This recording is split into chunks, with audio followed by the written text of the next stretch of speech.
Luke was 15 years old when his friends dared him to have a girlfriend.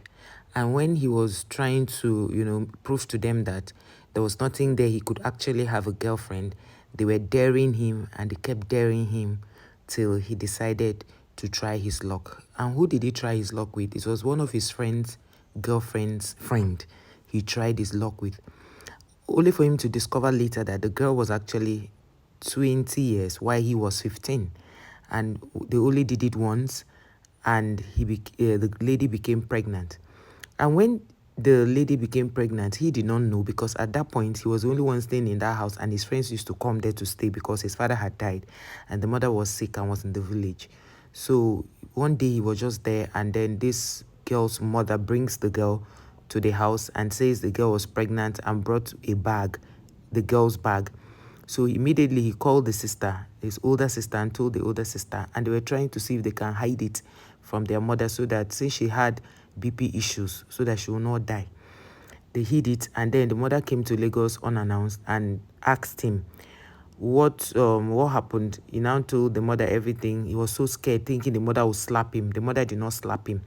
Rather, the mother told him that he should not allow them abort the baby. He said he didn't even want them to abort because he didn't want the girl to die. He was scared. So fast forward to what now happened between his peers. The same people who dared him to do those things, the parents did not allow them play with him. Remember, he was just 16 now, because he met the girl when he was 15.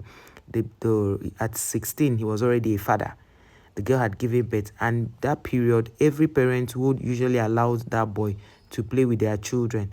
They stopped the children from playing with him, and most times when they even meet the children with him, they'll say, "Will you get out of that place? Why are you playing with that irresponsible boy?" Meanwhile, it was their children that made him to go into that kind of thing, and it was his first time ever doing it. And he got a 20-year-old pregnant while he was just 15. But at 16, he became a father. So that was how he handled, he managed and managed and managed. At the end of the day, the girl left after she had given birth. He started to take care of the girl by himself. He grew the girl to the point where she finished her nursery school, she finished her primary school, and she finished secondary, and she's now in her final year in the university. In a couple of months, she'll be graduating and then she'll be looking for where to maybe you do her youth service and maybe work.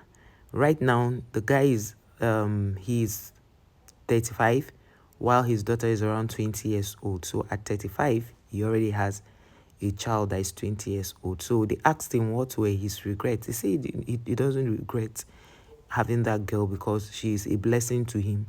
And the girl has been living with him since she was very little. He does school runs, does everything, and he now looks like his girlfriend, because if you look at them, you will not know why a small girl like that will be with him as a girlfriend, or rather you don't understand that is the daughter. Now the moral lesson in this whole story is that, I know I had to abridge it. The moral lesson in this whole story is, whenever your children come home with people that they call their friends, find out the kind of background those children are coming from, because it's very important. And do not leave your child to just stay alone at 15, staying alone while I know the mother was not feeling well, but what about the sisters? It is not good to leave your children to live alone, because a child who is 10 years old, they have what they confront. And when they are 15, they have those stages, 16, 17, they have those stages. So you need to be in their life deliberately. Now, when this, you can imagine the trauma he went through, because when he said when they were telling these children not to play with him, he felt so bad. He was feeling down because these were his guys. They were always reading together, staying together, doing things together in his house. They come to his house to stay. But when all of these things happened, they threw him away with like throwing the baby with the bad water. So their parents saw him like a bad influence. Meanwhile, it's their children that made him to go into it. So spend time with your children. Don't think that even a child who is 20 is enough in the context of Africa. Yes, you have to still be in your child's life until they get their acts right. Let's not leave children to fend for themselves at a very tender age. If you are going to leave your child to travel, look for an adult you trust to, keep that child. Now, it is okay that he grew up with that girl and she's now 20 and he's 30. I think she's 20 or 21 while he's 35 or 36. So now they are being together as father and daughter. They pray together, they do devotion together. But growing up was not easy. He lost his self-esteem. They excommunicated him. He was, so most times, like when children come to tell you as a parent, this person Adama is my friend, the first thing for you to ask is, are you Adama's friend? Because most times our children make friends with people who they feel that, okay, they are kind to the people, but are the people kind to them?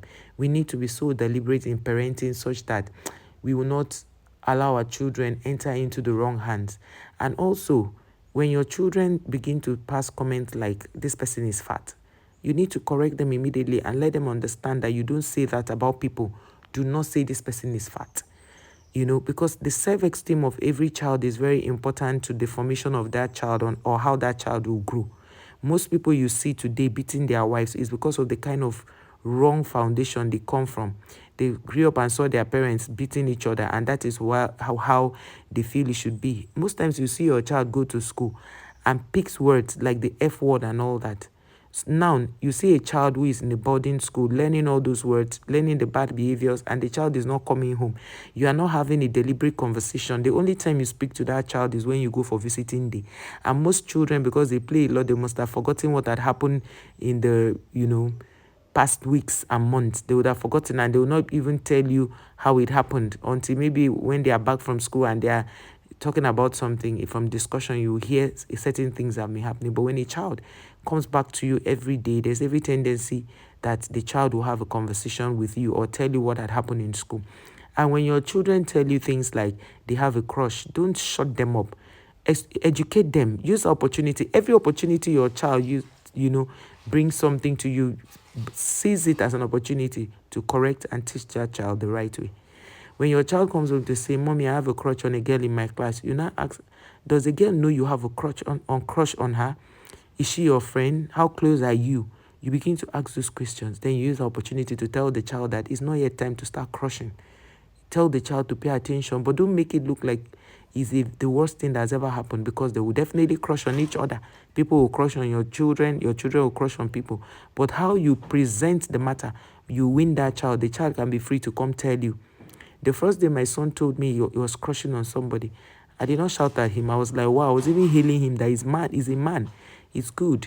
And then I sat him down and spoke to him. Now he can come to me and even tell me how the girl is doing and all. But I've taught them that you cannot touch any girl until you are married to the girl. They already know the foundation. So we should use every opportunity to teach our children the do's and don'ts. Make them become better in the society. Tell your children that they should be the one influencing the society, not the society influencing them. Teach them the right values. When you teach your children and also live with the right values, when you live your life with the right values, your children will emulate you, because children naturally copy what they see their parents do or what they see people in their environment do as against what they do originally.